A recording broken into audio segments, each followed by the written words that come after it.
আচ্ছা, যাদের ভাইরাস বা ব্যাকটেরিয়া ঘটিত রোগ বাছাই করতে অসুবিধা হয় তাদের জন্য অবশ্যই ভিডিওটি গুরুত্বপূর্ণ হতে চলেছে। তো সামান্য একটা কথার মধ্য দিয়ে বা একটা ছন্দের মধ্য দিয়েই আমরা মনে রাখতে পারবো যে কোনটি ভাইরাস ঘটিত রোগ।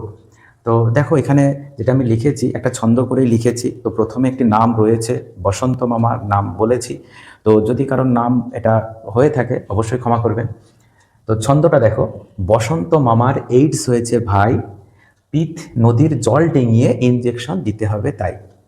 আবার ছন্দ করে বলতে পারো, বসন্ত মামার এইডস হয়েছে ভাই, পিঠ নদীর জল পলি ডিঙিয়ে ইনজেকশন দিতে হবে তাই।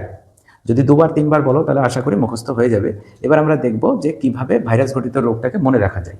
তো আমি প্রথমেই ছন্দ করার জন্য যে লাইনটা এখানে দিয়েছি এবং তার মধ্যে একটি শব্দ হচ্ছে ভাই, যাতে এই কারণেই যে ভাই থেকে ভাইরাস অর্থাৎ ভাইরাস ঘটিত রোগ মনে রাখা যায়। তো কি কি রোগ এখানে রয়েছে, যেমন বসন্ত মামার অর্থাৎ বসন্ত থেকে আমি জল বসন্ত কিংবা গুটি বসন্ত যে কোনো একটা মনে রাখতে পারি। মামার অর্থাৎ মামস রোগ, এইডস রোগ এইচআইভি ভাইরাস ঘটিত।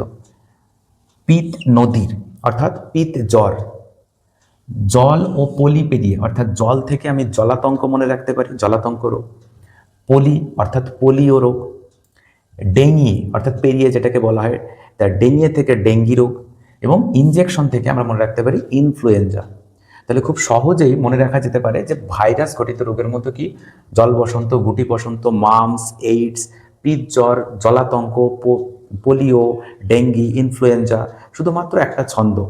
ব্যাস, এই ধরনের মজার মজার ট্রিক্স পেতে হলে অবশ্যই ফলো করে রেখো।